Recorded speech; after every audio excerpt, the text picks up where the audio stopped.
ये गाना YouTube पर बैन है, एक बार सुनो और फिर से बताना कि YouTube पर क्यों है बैन ये गाना।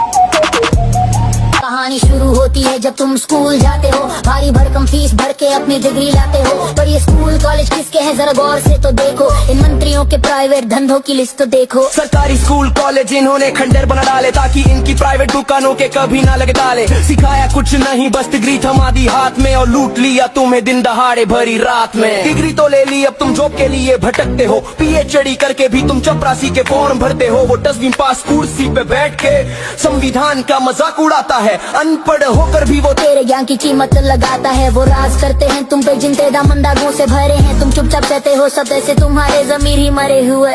तुझे नौकरी चाहिए तो कैरेक्टर सर्टिफिकेट दिखाना, एक छोटा सा पुलिस केस हुआ तो अपना करियर भूल जाना। पर संसद की सीढ़ियों पे नियम सारे झुक जाते हैं, जितने ज्यादा केस उतने बड़े पद वहाँ मिल जाते। बिना केस वाला नेता ढूंढना जैसे रेगिस्तान में पानी, ये लोकतंत्र की नहीं ये लुटेरों की है असली कहानी। आम आदमी पे लाठी और अपराधियों पे फूलों की बारिश।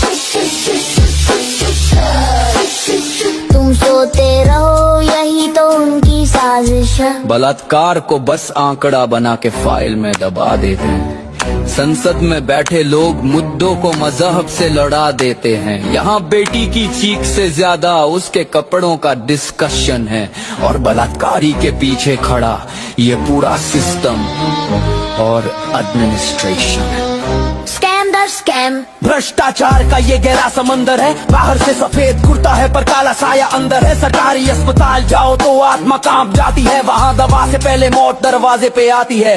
न बेड है न डॉक्टर न साफ कोई कोना है, गरीब के नसीब में बस घुट कर रोते हुए मरना है। अब थक हार कर देश छोड़ के जाना तुम्हारा ड्रीम है, वीजा की लाइन में लगना ही तुम्हारी आखिरी स्कीम है। तुम बड़े फक्र से कहते हो कि भारत मेरी माँ है, पर जब माँ बीमार है तो बेटा भाग रहा कहाँ है। युवा को क्या, वो तो रील्स की दुनिया में मगन है। उसे क्या पता कि उसकी आंखों के सामने जल रहा वतन है। जब तक अपनी गर्दन पे ना आए यारी, तब तक उसे समझ नहीं आती ये मौत की बीमारी। सोए रहो, मत कहना कि ये किसी और की गद्दारी है, सच तो ये है कि ये तुम्हारी अपनी ही बीमारी है। जो जुल्म देख कर भी आज चुपचाप खड़ा है, वो इस देश की बर्बादी का सबसे बड़ा हिस्सा है।